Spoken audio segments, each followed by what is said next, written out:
मैं doctor Madhu Singh, SPC government college Ajmer. आज का हमारा जो टॉपिक है वो उत्तरी अमेरिका की वेजिटेशन के बारे में है। कल हमने क्लाइमेटिक रीजन के बारे में जानकारी दी थी। तो ऐसा माना भी जाता है कि जलवायु वनस्पति जो है एक तरीके से जलवायु का प्रतिबिंब होती है, यानी कि जिस तरह की जलवायु होती है उसी से मिलती जुलती उस क्षेत्र में वनस्पति देखने को मिलती है। अब संयुक्त राज्य अमेरिका की जलवायु की बात करें तो आपने देखा होगा कि विभिन्न प्रकार की जलवायु वहाँ पर उपलब्ध थी। तो इसी कारण से विभिन्न प्रकार की वनस्पति भी के क्षेत्र भी वहाँ पर देखने को मिलते हैं। तो उत्तरी अमेरिका में जो है जलवायु की अत्यधिक भिन्नता के कारण और विभिन्न भागों में जो है नेचुरल वेजिटेशन में भी विविधता पाई जाती है। यहाँ पर हम देख सकते हैं कि ठेठ मतलब टुंड्रा से लेकर के मरुस्थलीय जो वनस्पति है वो भी यहाँ पर देखने को मिलती है। तो ये देखा जा सकता है कि यहाँ पर वनस्पति और जलवायु में कितनी विभिन्नता है। तो सबसे पहले हम बात करेंगे उष्ण कटिबंधीय मानसूनी जो है वनस्पति वाले प्रदेश। इस प्रदेश में जो है पर्याप्त वर्षा होती है, जैसा कि मानसून के नाम से ही अपन कह सकते हैं कि एक विशेष समय होता है जब वर्षा यहाँ पर होती है। तो उत्तरी अमेरिका में जो है इस प्रकार का क्षेत्र जो है जहाँ पर कि उष्ण मानसूनी वनस्पति पाई जाती है वो है आपके जिन क्षेत्रों में वर्षा जो है 200 सेंटीमीटर से भी अधिक होती है वहाँ पर तो सदाबहार मिलते हैं, जो कि भूमध्य रेखीय वर्षा वाले वन जितने सघन तो नहीं होते लेकिन फिर भी वो सदाबहार वन होते हैं। इनमें जो है इन वृक्षों में महोगनी, साल, सागौन जो है होते हैं। और जिन क्षेत्रों में 100 से 200 सेंटीमीटर वर्षा होती है वहाँ पर चौड़ी पत्ती वाले जो है पर्णपाती वृक्ष मिलते हैं, जिनमें हम कह सकते हैं शीशम है, महुआ है, साल है, सागौन है, नीम है, इस तरह के वृक्ष होते हैं। अब उत्तरी अमेरिका में जो है ये वाला जो क्षेत्र है वो मुख्य रूप से मैक्सिको और मध्य अमेरिका वाला ये पूरा क्षेत्र है, जिसके के अंतर्गत इस प्रकार की वनस्पति देखने को मिलती है। उष्ण मानसूनी प्रकार की वनस्पति मध्य अमेरिका, दक्षिणी मैक्सिको, क्यूबा और ये पश्चिमी द्वीप समूह, ये वाला जो क्षेत्र है वो इस तरह की वनस्पति के अंतर्गत आता है। फिर एक होती है कि शीतोष्ण कटिबंधीय मानसूनी वनस्पति या वन प्रदेश भी कह सकते हैं। इसके अंतर्गत हम देख सकते हैं उत्तरी अमेरिका में संयुक्त राज्य अमेरिका का जो दक्षिणी पूर्वी भाग है, दक्षिणी पूर्वी भाग, ये जो भाग है वो इसके अंतर्गत एक बहुत बड़ा भाग है ये, जहाँ पर कि पर्याप्त मात्रा में वर्षा होती है, जिसे हम चीन तुल्य जलवायु के नाम से भी जानते हैं। और अधिक मात्रा में वर्षा के कारण यहाँ पर चौड़ी पत्ती वाले जो हैं हम कह सकते हैं पर्णपाती वन मिलते हैं, जिसमें कि ओक है, बीच है, मैपल है, कपूर है, लॉरेंस है, वॉलनट आदि यहाँ के जो हैं प्रमुख वृक्ष हैं। तो इस प्रकार की ये शीतोष्ण मानसून वाली वनस्पति यहाँ पर है। फिर इससे हम थोड़ा और आगे बढ़े तो उष्ण मरुस्थलीय वनस्पति है। इस प्रकार की जो वनस्पति है वो संयुक्त राज्य अमेरिका के दक्षिणी पश्चिमी भाग में स्थित एरिज़ोना के मरुस्थलों में पाई जाती हैं। और यहाँ पर जो है गर्म और शुष्क जलवायु के कारण वनस्पति का अभाव है, और इस कारण जो भी वनस्पति मिलती है उसकी एक खासियत होती है, विशेषता होती है, उसके पत्ते जो है मोटे और चिकने होते हैं और जड़ें लंबी होती है तथा उसमें कांटे होते हैं। ताकि वो अपनी रक्षा कर सकें। नागफनी है और कांटेदार झाड़ियाँ हैं, वो यहाँ की मुख्य वनस्पति है। ये वाला जो क्षेत्र है ये इसके अंतर्गत आता है। फिर चौथे प्रकार की जो है वो शीतोष्ण मरुस्थलीय वनस्पति है।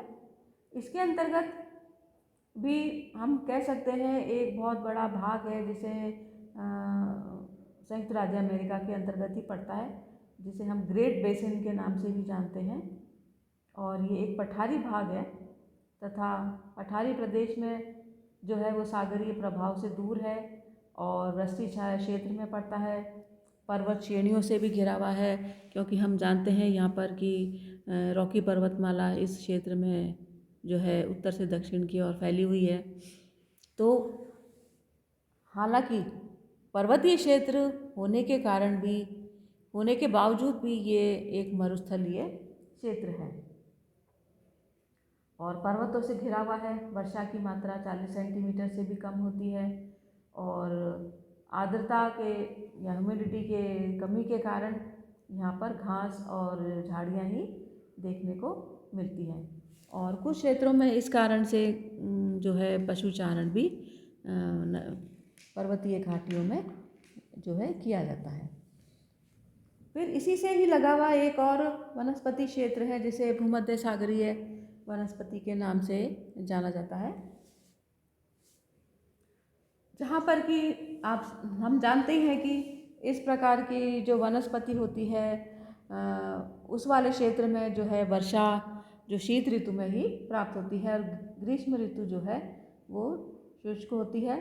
तो इसलिए वनस्पति भी या पेड़ पौधे भी जो है ग्रीष्म ऋतु की शुष्कता को सहन कर सके, इस तरह के वृक्ष वहाँ पर मिलते हैं, जिनकी की जड़ें लंबी होती हैं और उनमें जो है गांठें होती है। गांठें होने के कारण वो अपनी नमी को जो है बनाए रखने में सक्षम होते हैं और लंबी जड़ें होने से गहराई से भी वो जल ग्रहण कर सकें। वृक्षों की छालें और जो पत्ते मोटे होते हैं ताकि वाष्पीकरण कम हो सके, क्योंकि इन क्षेत्रों में वर्षा जो है शीत ऋतु में होती है और ग्रीष्म ऋतु जो है वो सूखा रहता है। तो यहाँ के जो प्रमुख वृक्ष हैं उसमें ओक है, जैतून है, कार्क है, अंजीर है और इसके अलावा जो है एक कैलिफोर्निया की जो घाटी है वो रसदार फलों के लिए भी प्रसिद्ध है, जिसमें नींबू, संतरा, अंगूर, सेब, अंजीर, जैतून और कांटेदार झाड़ियों में चैपरल, नागफनी और मैक्वेस जो है प्रमुख यहाँ की वनस्पति है। फिर इससे थोड़ा हम ऊपर चलें तो हमें मिलते हैं एक हम कह सकते हैं कि प्रेरी घास का प्रदेश है एक बहुत बड़े क्षेत्र में, जिसे स्टेपी के नाम से भी जानते हैं या कुछ, लेकिन यहाँ पर जो है वो हम इन्हें प्रेरी के नाम से जानते हैं। एक बहुत बड़ा क्षेत्र है। इसके अंतर्गत संयुक्त राज्य और कनाडा दोनों के ही भाग आते हैं। रॉकी पर्वत के पूर्व से लेकर वहाँ झीलों के पश्चिम तक एक ये बहुत बड़ा क्षेत्र जो है इस प्रकार की वनस्पति के अंतर्गत आता है।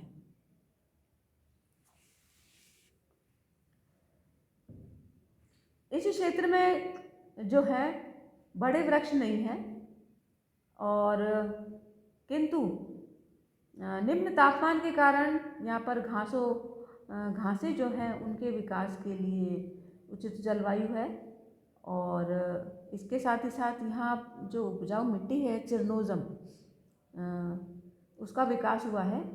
तो इस कारण यहाँ पैदा होने वाली घासें जो है वो बहुत ही मुलायम तथा पशुओं के चारे के लिए बहुत ही अच्छी मानी जाती है, पौष्टिक मानी जाती है। लेकिन अब यहाँ पर क्या है कि इन घास को साफ कर करके बड़े बड़े कृषि फार्म बनाए गए हैं, जिन पर कि व्यापारिक पैमाने पर जो है गेहूं की कृषि की जाती है। और लेकिन कुछ क्षेत्रों में चारागाहों का निर्माण करके पशुपालन भी किया जाता है। फिर इसके थोड़ा और हम ऊपर चलते हैं तो एक छोटा सा क्षेत्र है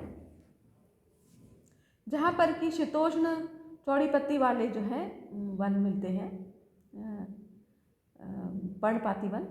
ये क्षेत्र जो है अधिक वर्षा वाला है, प्रशांत महासागर के तटीय भाग है और अलास्का के दक्षिण में उत्तरी कैलिफोर्निया तक जो है इस क्षेत्र में पर्याप्त वर्षा के कारण जो है पर्णपाती वृक्ष पाए जाते हैं, जिनमें मैपल, बीच, वॉलनट, ओक, लॉरेंस आदि यहाँ के प्रमुख वृक्ष हैं।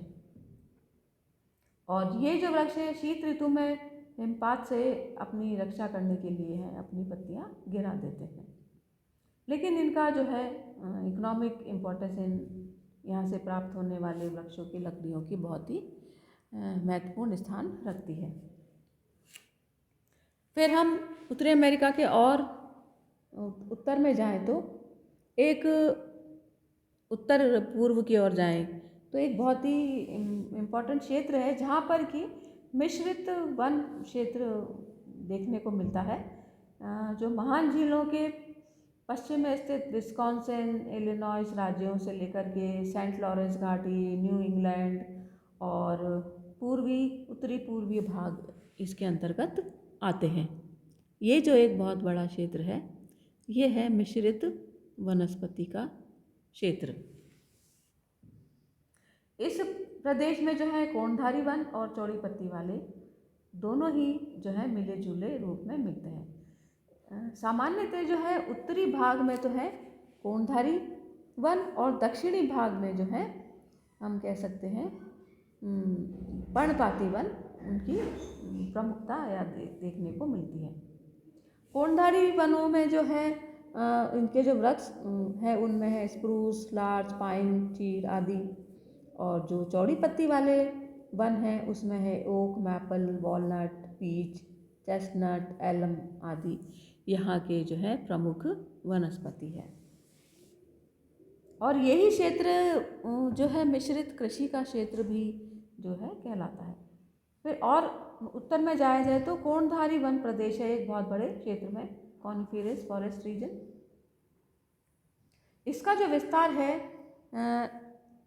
अलास्का से लेकर के पूर्व में लॉरेंशियन शील्ड और कनाडा के अधिकांश भागों में देखने को मिलता है।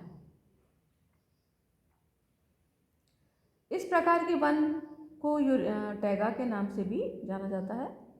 और इन वनों में जो है नरम लकड़ी वाले वृक्ष मिलते हैं जिनमें पाइन, स्प्रूस, लार्च, सिडार, ये जो एक बहुत बड़ा क्षेत्र है आप देख सकते हैं ये इस वनस्पति के अंतर्गत आता है।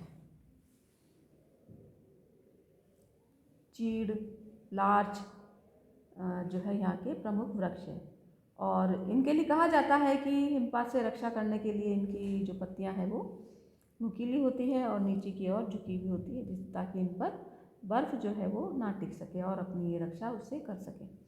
और इनकी लकड़ियों का भी आर्थिक महत्व तो बहुत ज़्यादा है क्योंकि ये सॉफ्टवुड फॉरेस्ट होते हैं। ये अधिकतर कागज़ बनाने में या लुगदी में इनका बहुत बड़ी मात्रा में इस्तेमाल किया जाता है। इसके अलावा गृह निर्माण और फर्नीचर उद्योग में भी ये उपयुक्त होते हैं। फिर सबसे उत्तर में है टुंड्रा वनस्पति। कनाडा, अलास्का के उत्तरी जो शीत प्रधान जो क्षेत्र है जहाँ पर कि वर्ष के अधिकतर समय में बर्फ़ जमी रहती है, जो हिमाच्छादित रहते हैं,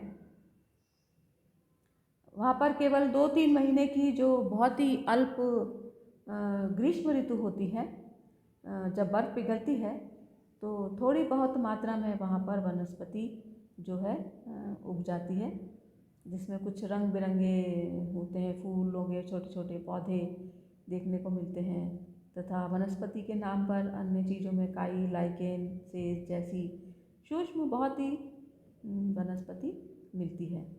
इसके दक्षिणी भाग में कुछ जो है झाड़ीदार या छोटे पौधे वृक्ष मिलते हैं जिसमें बर्च है, विलो है, एल्डर, तो झाड़ीदार वृक्ष देखने को मिलते हैं।